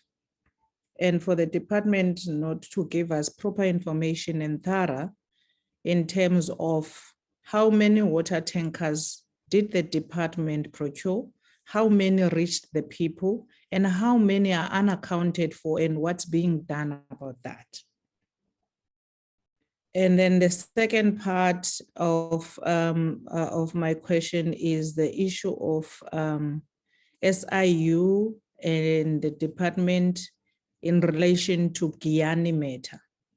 I'm not hearing what's happening. It's just like the one of Amatola and the SIU. I'm not sure if the department is aware of how a hearing is conducted, but the answers are very vague. Can we get them properly and thorough, please? Thank you. Okay, can we get a response to the matters Honorable Mente is raising insofar as water tankers are concerned? Yes, thanks, Chairperson. I suggest that we provide a full report with the full detail of how many tanks were provided, etc., to which municipalities, that we'll provide the committee with that report. On the issue of the SIU investigation related to Guyani, we do have information available now on that. It's part of our presentation that we submitted to the committee. Intabi Singh, would you like to just talk to that issue, to our slides covering the SIU investigations related to Guyani? Thank you, Chair. With regard to the Guyani, as we are aware that the contract was awarded irregularly, and there is the company that is been implicated, which is LTE. The matter is at the court right now. The SIU have issued the summons, and the civil litigation action was to set the contract aside, and the official that is implicated in that is the former CE Lepelle. The matter is being set down for the hearing in October, and the pensions of the CE has been withheld. Thank you, Chair. Okay. Any further questions, Honorable Mentor? Yes, Chair. And what happened to the monies that have been paid already? Are we getting monies back, or we have just lost all the money that have been paid so far, except for those funds that the court said they must not be processed? I think, Chair, in the former parliament, those monies were stopped in 2018 or 19, but already there was a huge sum of money being paid to the project of Guyane, to all the companies that were involved. So how far is the process of getting the money back? Thank you, Chair. In terms of the civil recoveries that are in place, we have not yet received the money as yet, but the process of recovery is ongoing. The amount that we have received in relation to I mean, the amount that we are potential to have to recover, it's related to the Vuane pipeline, to the amount of 95 million. But with regard to the Guyane one, the processes of litigations are in progress. Thank you, Chair.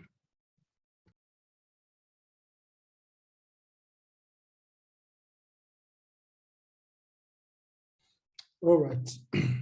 Colleagues, are there any further issues?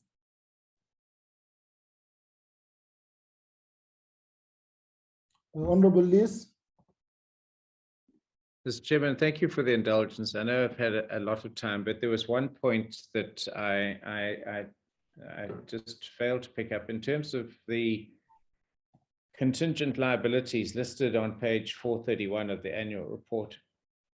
There are two contingent liabilities of concern there.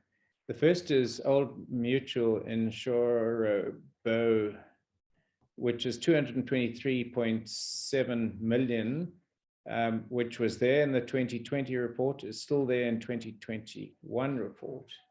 And it relates, I see in the notes, to damages due to fire. And then there's the surface preparations, equipment and coatings, contingent liability of 130 million, which has popped up in the year under review. Can we be told a little bit more about these and whether those liabilities have since become costs? Franz? Thanks, Mr. Yeah, thank you, DG. The amounts haven't been converted into cost as yet. They are still at the litigation stage, and if DG allows that, the legal services assist me with the background and status of those, but certainly they are not yet as cost on our books.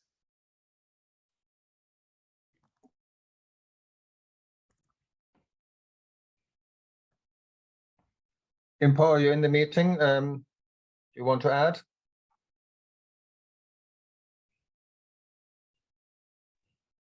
Thank you very much, DG. As the CFO has actually indicated, DG, I mean, these matters are still at the litigation stage. However, the spec matter, we've actually since entered into a settlement agreement. However, there is another litigation regarding the same thing. So they keep on bringing litigation. But this matter was finalized, but to the extent that we still have to deal with the issues relating to cost, it has not been finalized. Hence, it must remain in the contingency liability. Thank you. Mr. Chairman, may I just quickly follow up question? So if it's been finalized, when we talk about costs, in other words, not legal costs, it's a conversion from a liability to an actual cost. So if it's been settled, there's some sort of settlement, but there's a dispute about legal costs, then that's something separate. What was the settlement? I mean, thank you very much. The dispute was centered around the contract that was initially awarded to SPEC. So there were issues that actually SPEC took the department to court, but as a result of that, then we had to actually agree in terms of the issues that were in dispute. And hence I say that there was a settlement. So we can be able to retrieve that settlement and then provide the committee. So, Chairperson, our legal services head is suggesting that we'll provide the detail of the settlement amount along with the other information after the meeting. All right, that is fine. Yeah, all right, no, that is fine. We will get that. I just want to raise a matter because I think it is indicative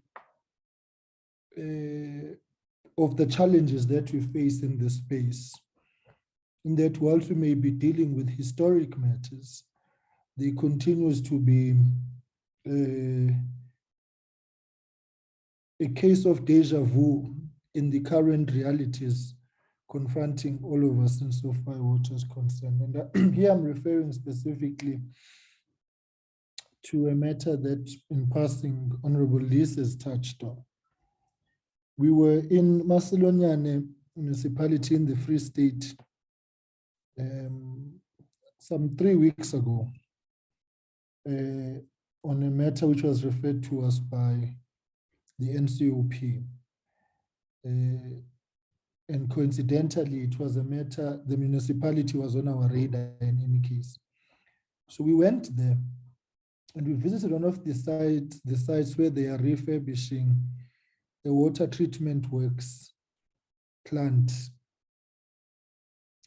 And the Department of Water and Sanitation came in as an intervention with the request of the municipality, and you contracted Bloom Water to be your implementer there. So this is us 3 weeks ago. We get there, and then I'm going to try and summarize, and I'm going to paint the picture so that my question is within the context with which what we saw. There was 2 workers there of the contractor. There was 1 staged appearance of a yellow plant, and we asked what was going on, and we were told that the contractor left site because he had not been paid. And when we interacted with the workers there, they told us that they'd been told to come in because the committee would be visiting. But ordinarily, they have not been on site since June 2022.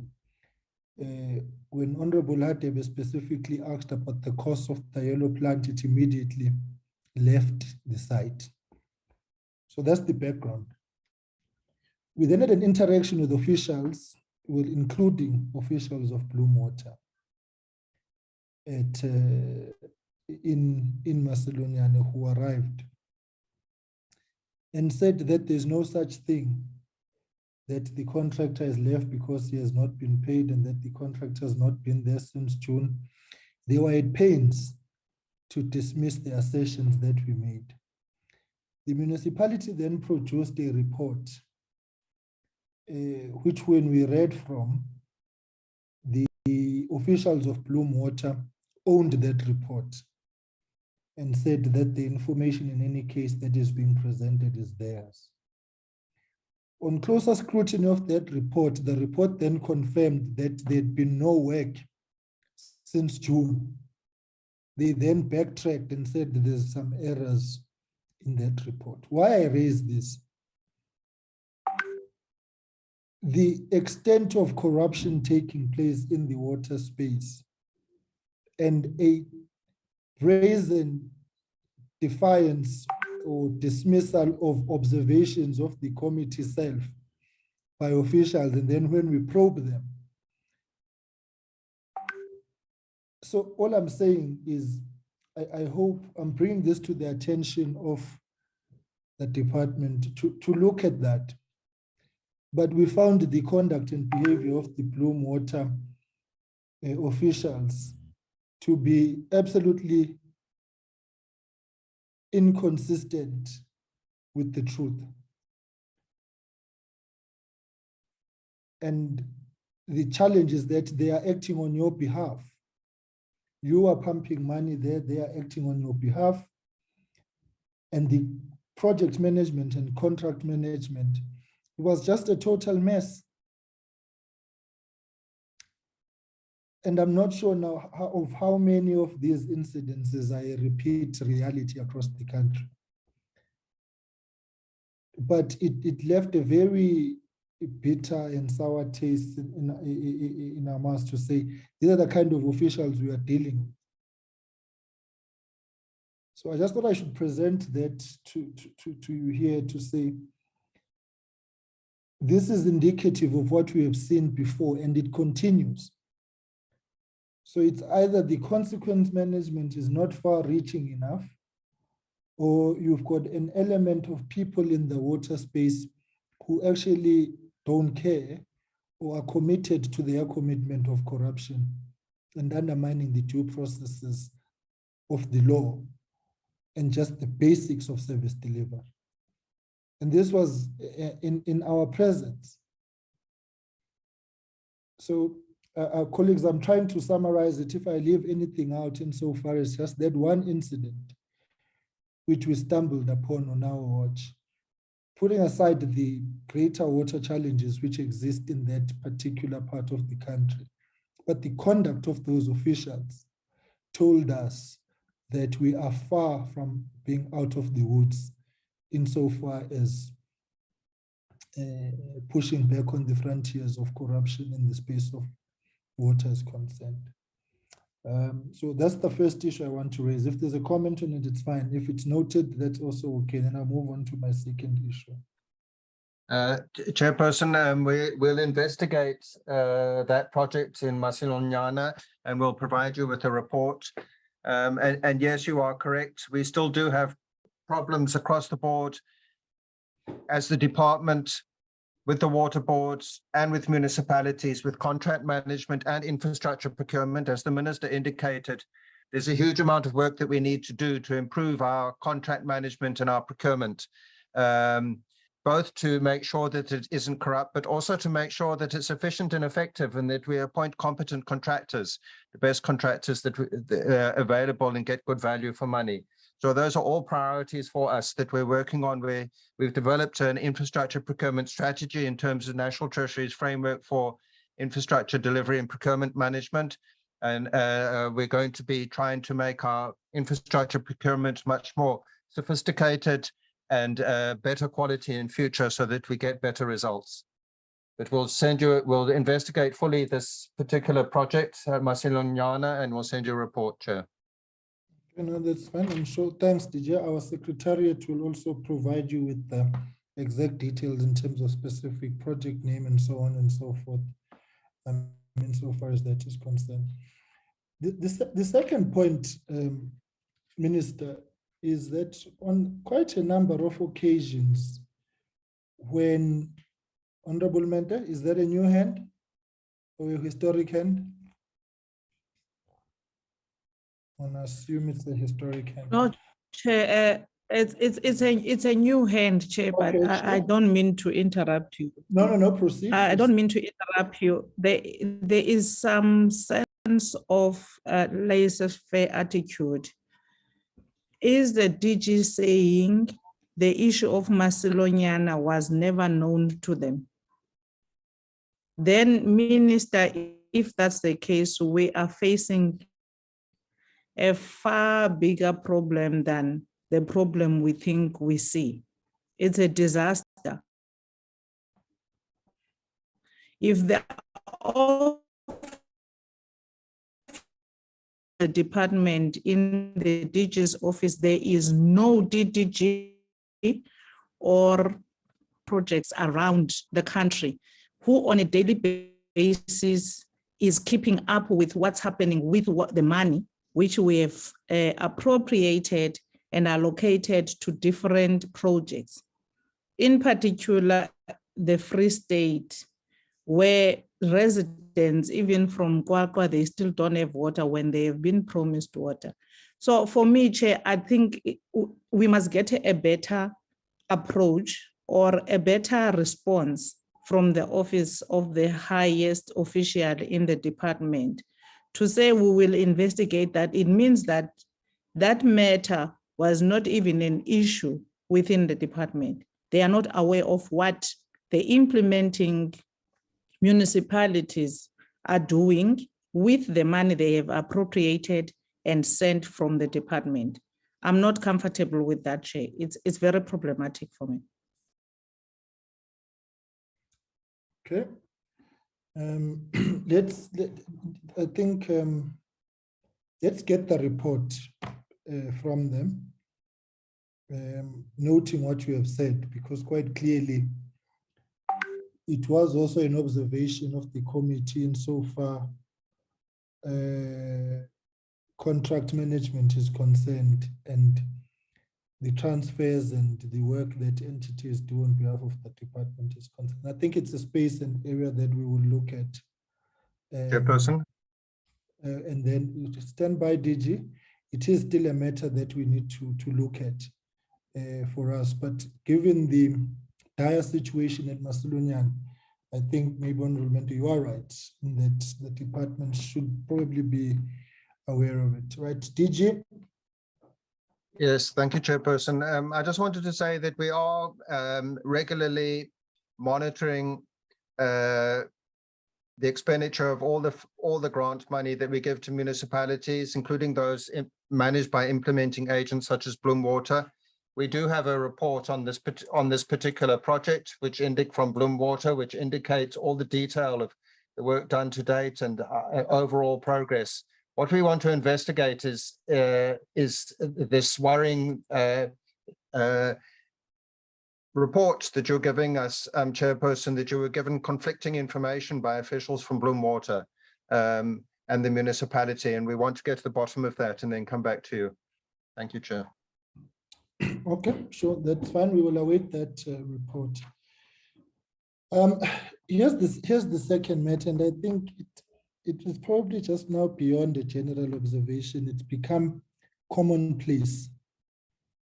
And it is around the issue of the provision of water through water tankers. The communities will from time to time have a challenge of water. Let me make an example closer to home. I stay in a rural village called Mfume in eThekwini. We have got water infrastructure there. There's even house connections. But we can go on for a month, 2 months without water reaching us. And when you inquire, is that, there's a problem with the water station, water pump, or whatever. And then you go to another community, they say there's sabotage, there's this, there's that. Now, wherever you go, there's a proliferation of water tankers anchored in tendering, and therefore the suspicion for corruption is certainly not lost.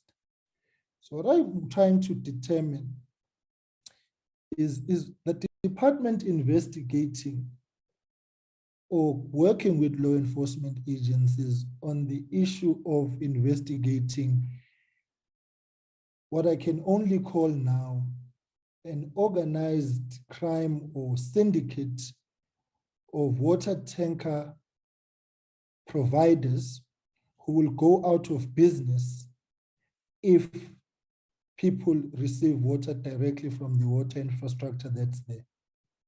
Because you are getting all sorts of claims about sabotage, but no one is hearing anything about investigations.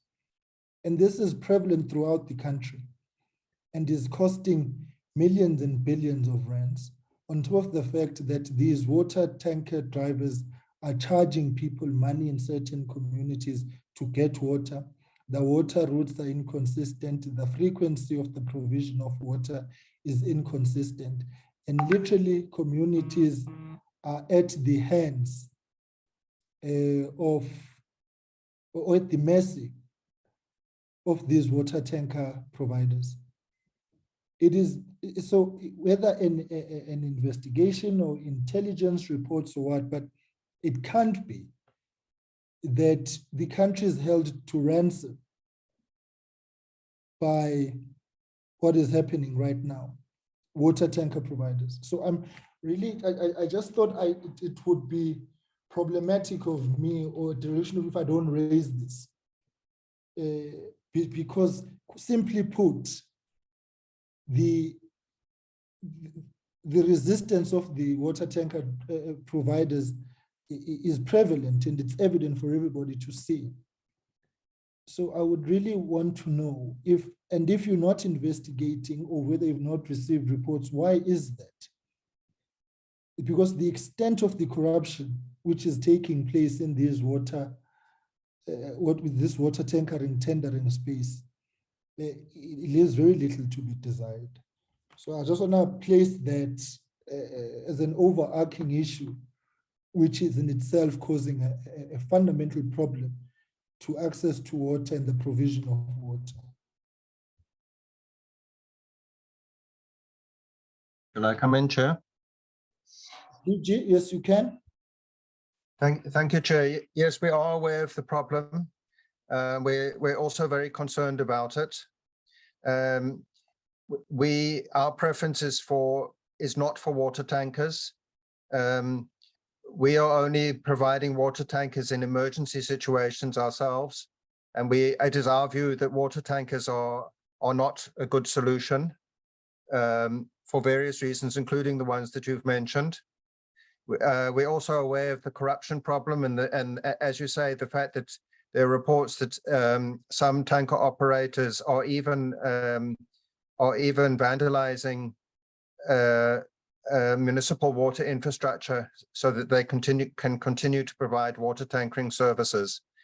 The approach that we are taking is, of course, continuously emphasizing the need to fight corruption at municipal level and collaborating wherever we get reports with the law enforcement agencies. But under the minister's leadership and the deputy minister's leadership, we've also become much more active in terms of our involvement in municipalities and water services than the department was in previous years. And we are now every week on the ground in various municipalities. Under the minister's leadership, we're focusing in those municipalities where water and sanitation challenges are most severe. We haven't yet gotten to all the municipalities, but we are intervening now in approximately 20 municipalities around the country in various forms, sometimes through Section 63 interventions, or together with COGTA with a 139 intervention, but also sometimes just in the form of going with the minister and the minister getting the municipality to agree on an improvement plan and an action plan to address a range of issues, including this kind of issue and securing infrastructure that it can't be vandalized, but also to make sure that proper water and sanitation services are provided so that water tankers don't have to be used, and so that the existing water infrastructure where it's dysfunctional is made functional. Thank you, Chair. I hear that, DG, but what I'm asking is that quite clearly we are saddled with a syndicate here of organized crime of sabotaging state infrastructure. And it is ongoing on a daily basis. And so my question is the matter receiving attention insofar as investigation is concerned? including but not limited to collaboration with law enforcement agencies. That I think that's where the nub of the matter is, because we continue to have these instances of water interruptions and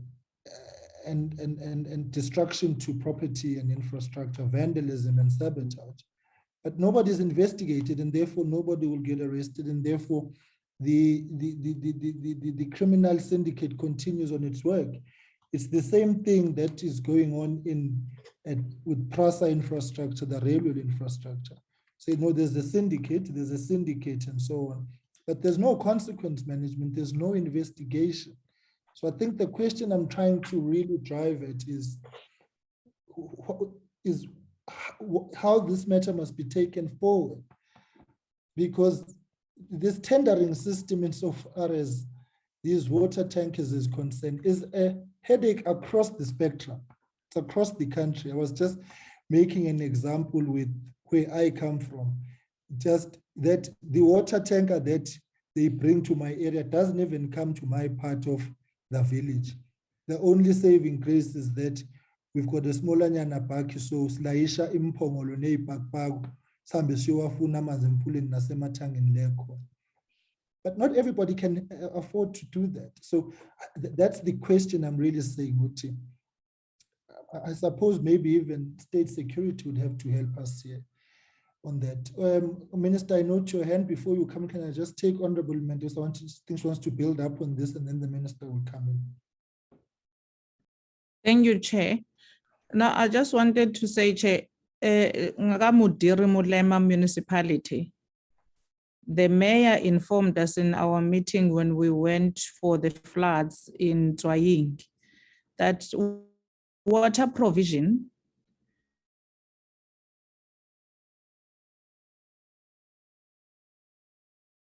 in the case of disruption is done at the office. Provisions are insourced. There is no tendering for whatever water tankering or anything. The municipality has procured trucks and water tankers and distribute water as and when it's necessary. And for them, it kept exactly what Chair is talking about, the sabotage. There's no one who's sabotaging the infrastructure of water in Ngakamudiri anymore, because no one is going to get business out of it. Is the minister aware of that? And are they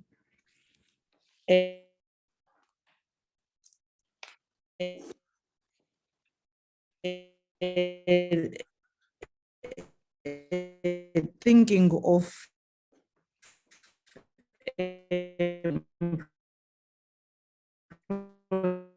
being the very same thing of insourcing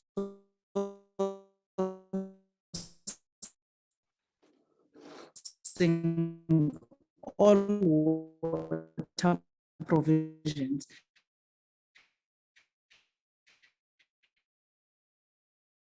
And we're begging to hear you. Your connection is failing you, but I think the nub of the issue you are raising is about insourcing. I think that's what I heard. Not outsource any of these things, because many people in the sabotage are working with officials. And at the very same time, this has become a business which is lucrative to criminals. And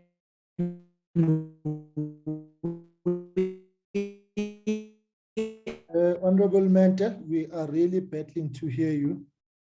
All right. Honorable Minister. Just make a few points on the point that you, Honorable Chair, are making, and I'm sure which is a concern to other members of SCOPA and is a major concern to ourselves. The first statement is this, that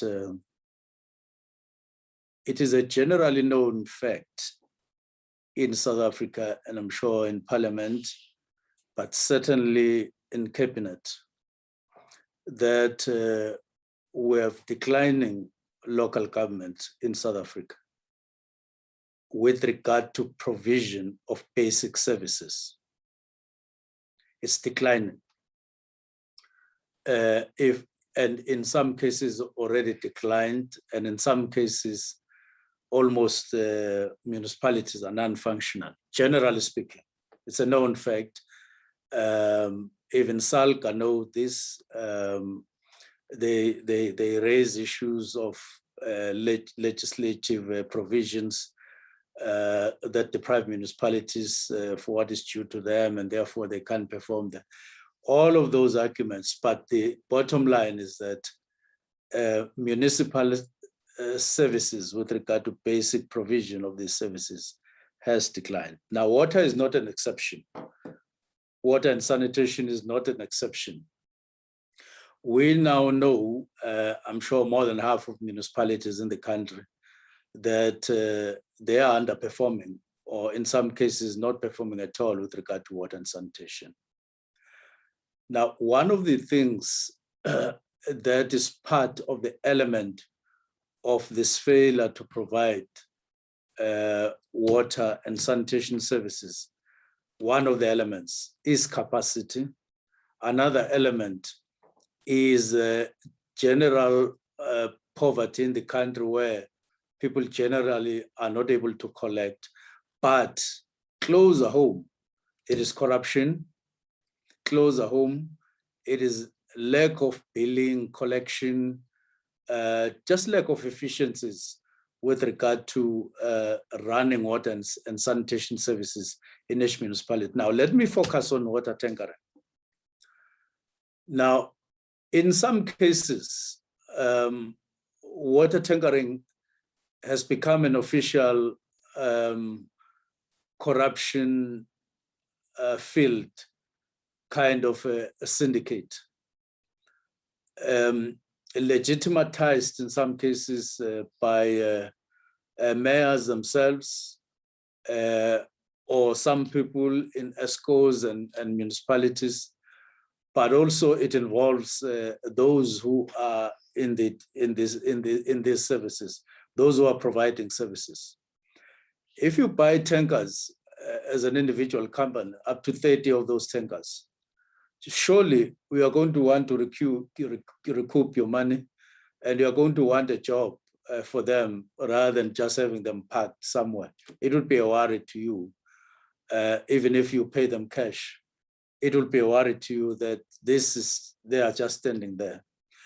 So it's something that is, you can't be spot on in all cases throughout the country, because it is officialized by not providing water infrastructure and therefore water services to communities, and then provide these tankers under the guise that these people are desperate for water, but you don't have a plan. Even if you are given 5 years, there's no plan. Now, what then are we doing or are saying, as one was saying, it's going to be difficult for us to be expected as a Department of Water and Sanitation to play the role of local government on corruption generally and provision of basic services generally. We're focused on water and sanitation.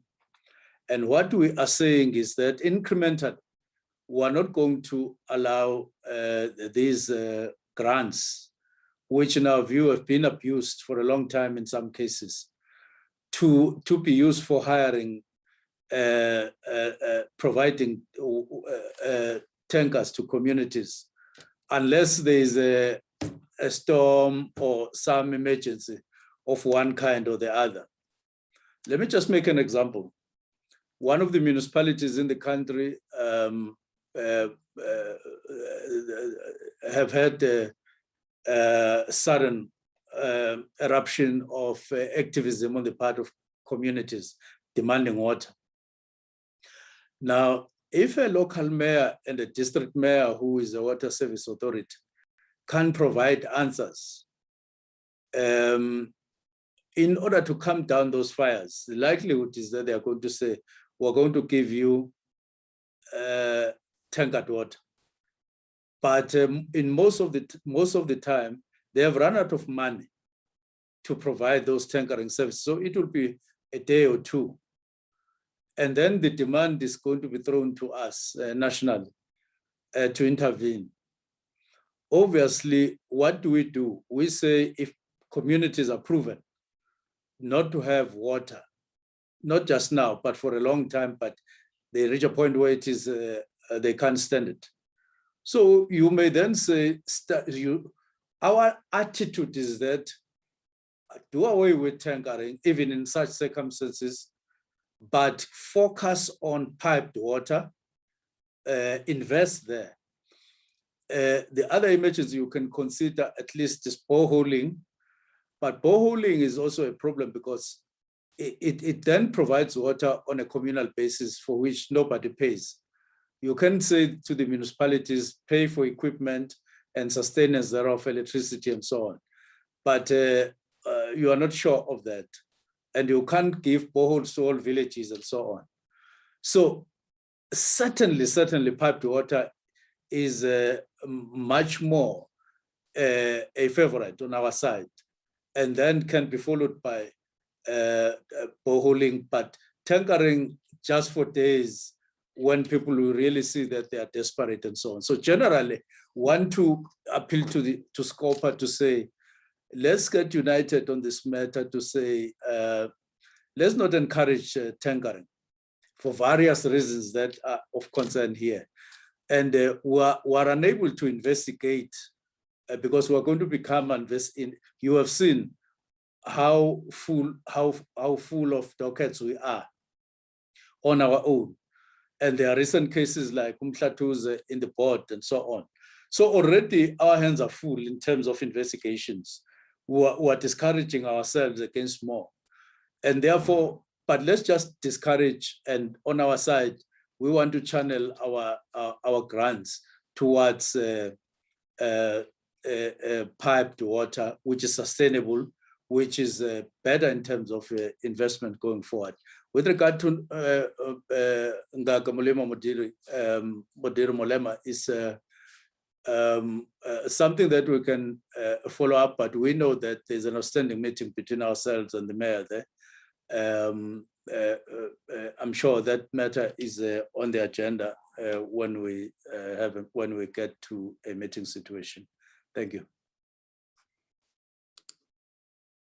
All right, thank you very much, Minister, for that response. I take the part where you say there needs to be working together in discouraging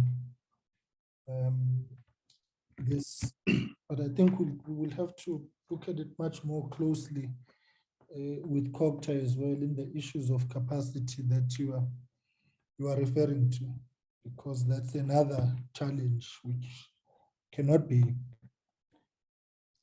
overlooked, capacity at municipal level.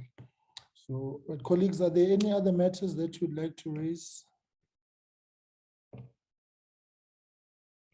All right, let me conclude by saying I'm advised that there was an agreement on the following issues when I had the connectivity technicality caused by ESCOM's load shedding. We are in the 100th day of load shedding today this year. And it just boggles the mind how the status quo remains as it is. So we would deal with the main account, the TCTA, and the full list of irregular expenditure, the completed cases. We are still to deal with war on leaks. And then there will be other issues which the department will submit to us and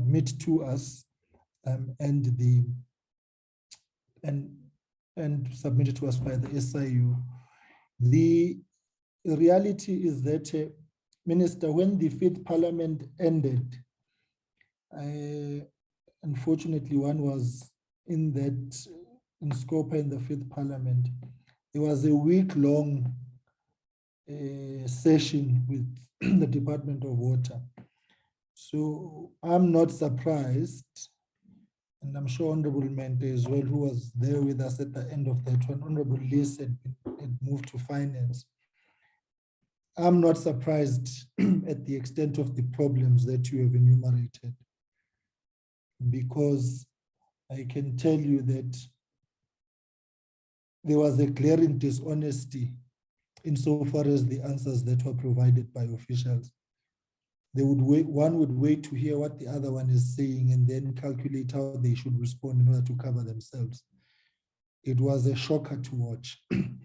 So it may tell us the extent of the problem and is indicative of why we are where we are so far as these matters are concerned. So we welcome the interventions which have resulted in the SIU investigating these matters, and say that we've got a list of projects that we want to visit as a committee as soon as the parliamentary program allows for committees to undertake oversight.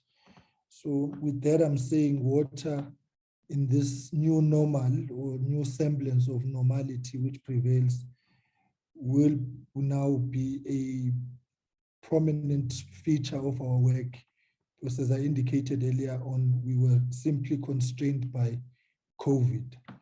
So we will continue with our interactions on the long list of issues that are there.